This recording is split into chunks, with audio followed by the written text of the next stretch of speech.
Hi and welcome to the Gemhawks YouTube channel. I hope you're having a beautiful day today. For our free video today, we are going to make really easy but quite impactful 5-minute drop earrings. Now the materials I'm using today are from my beautiful friend Fleur at Relax and Craft, and I'll talk to you a little bit more about that later. Let's head down to the board and make the pair to this earring. For today's video, we're going to be using these thick rose quartz coin beads. These are about 13mm across. We're also going to be using 3 on each side of these 4mm round aventurine. Now these were from the July Relax and Craft subscription box, which is run by my beautiful friend Fleur, and it also included a full strand of these gorgeous smoky quartz faceted rounds. They are absolutely divine. But today we're going to be working with a gunmetal colour wire, and we're going to create these incredibly easy drop earrings. They look a little bit like a lollipop if you ask me. So we're going to be working with the wire from the Relax and Craft box, which is 0.9mm. However, I've tested this design and it works perfectly well in a standard 1mm or 18 gauge wire. So I've cut two 10-inch lengths of that wire, made sure both ends are flush cut because we'll probably use the whole amount of wire.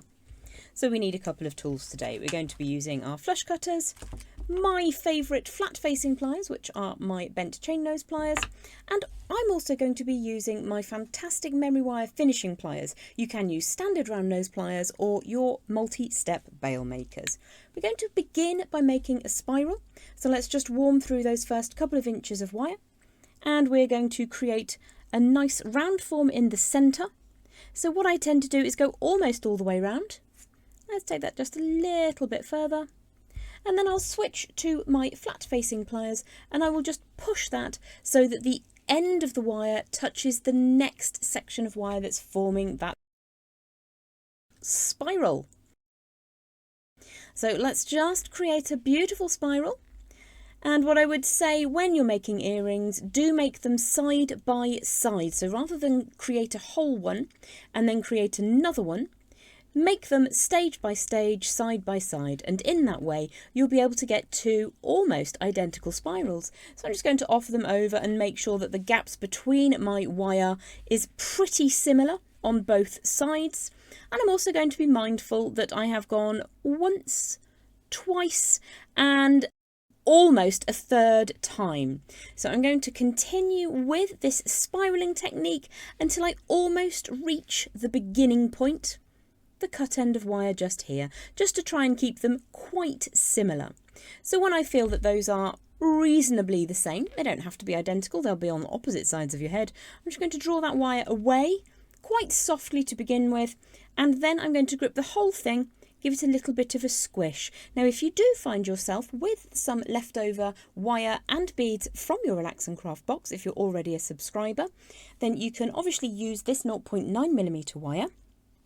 And it just requires a little bit of extra firmness that you don't naturally get with the slightly heavier wires. However, if like myself, all you have at home is 1mm or 18 gauge, that's absolutely fine. Do still give it a little gentle squish. What I'm going to do then is pull the wire across and away so that you have that spiral. Let me just tip that up towards the camera. You have the spiral and then the wire comes away from it at a bit of an angle. So I'm going to warm through the next piece of wire now, and we'll load on our beautiful rose quartz coin bead. It's very chubby for a coin. It's about 6mm across in this dimension, about 13 in this dimension. So we'll draw that all the way down. And what we're going to do is just kind of gently hover just away from that angle change and pull the spiral into position over the face. So you can give that a little bit of a tweak if you need to. If you feel that you haven't gone quite far enough along, you can give that a gentle manoeuvre until you get that spiral to sit on the face of that coin bead. So it's a lovely wire to work with, gunmetal colour against this beautiful rose quartz. We're going to smooth through the next section of wire and add on our 4mm round aventurine beads. So that's 1, 2 and 3 My threading beads onto things is my least favourite part of any demonstration. And then we'll push that bead all the way down to the bottom of the travel of the design. Just going to mess with that slightly until it sits how I like it. Now the next thing we're going to need to do is turn a sideways bend at the top of this small bar, and this requires a bit of a guesstimate. So I'm going to pop my pliers across just like so and pull the wire to one side. So there's a reasonable gap of probably 3 millimeters or so. Why do we have a gap? Because we want to circle that wire around like a helter-skelter to add a dramatic haloing effect to that drop. And in order to do that successfully, we need to have enough of a space. If you feel that that's not quite enough, just open that out slightly. If you have a ruler that will help you, you can go for about 3.5 to 4 millimeter gap and then pull that over to the side. That looks just a little bit better for me. Now my earring findings have the loop that attaches to the earring drop itself in the same orientation as the wire itself. So that means I need to have a sideways bend for the attaching loop. I'm going to reuse those memory wire finishing pliers to generate a small 2 millimeter pin loop up at the top. Draw that wire all the way around, trying to keep that wire up the central core as straight as possible. Once you've got that loop into position, we're going to give that a bit of a squish, make sure everything's good and straight, and what we're going to do now is wrap once or 1.5 times around. Now because I tend to automatically put the bend in the same orientation, what I want is my earrings to be equal and opposite so that they're a mirror image of each other.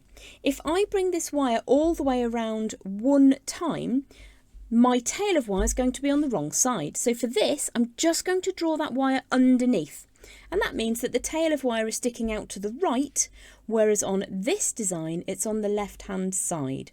So if you wanted to have them identical and not mirrored, you can absolutely take that wire over the top and chase around in the way I'm going to show you in just a moment. Or you can bring that around just half a time. Give that wire a bit of a squish up at the top to make sure that that is good and solid. Then we're going to slide that first bead up into position. Now I'm bringing the wire from the rear of the core around the right hand side of that bead as you look at it in its final orientation and over the top of that core. Then what we're going to do is bring that wire all the way around underneath the core like so. Slide up the next bead into position and repeat. So draw that all the way around. Obviously the way I'm doing this right now is so that you can best see how I'm achieving it. Obviously you at home will be able to hold this exactly however you want to make your life the most easy. So draw that tail across the back one more time, making sure that you get a nice firm skirting of that wire around the outside. And if it's not quite tight enough, give it a very gentle little pinch and all will be well. So I'm going to do that for one last time, and then I'm going to get rid of those pliers for now and draw the wire that's sticking out here. Let's just scooch that over a moment, all the way around 1.5 times so it comes to the rear of the design. You can obviously hold this differently to make sure that your wire little halos are perfect. Let's flip to the rear of the design. Now for this part we're going to add another spiral like so, and I would very much encourage you to make these side by side so that you can ensure that those two lengths of wire are exactly the same before you create this spiral, because I'm going to have to guess now, and that's not ideal. It would be better to have them side by side and then be able to cut them in exactly the same position. So that's probably not far off, but it won't be identical, and I'd really much rather it was. So let's pop that 2 millimeter pin in and get the spiral started. And I've taken that all the way around so that the end touches the inside of that spiraling wire. I think I have probably allowed a little bit too much wire on this spiral, which is why I encourage you to make two pieces side by side so that you can completely control all of these variables. So I'm going to continue spiraling this until it sits over the rear side of those earrings. Now obviously these will only take you 5 minutes if you don't have to sit and waffle.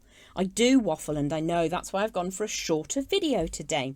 So there you have your mirror imaged 5-minute easy earrings. Let's just add in our chosen earring finding. Now this is a simple earring finding that I had in stock in a similar colourway. I really like how the gunmetal colour works with the green and the pink. It reminds me of Sakura Blossom. I've never been to Japan, but it's definitely on my list of places I'd love to go. Let's give that a squish. And then you've got your 2 super easy little drop earrings made in moments. Well, I hope that you've enjoyed these super easy and quick to make drop earrings featuring products from the July subscription box from Fleur at Relax and Craft. If you want to find out more, I'll pop a link in the video description so you can go and check it out for yourself. And I do hope that you have an absolutely wonderful day. Thanks so much for watching and supporting me here at Gem Hawkes Jewellery.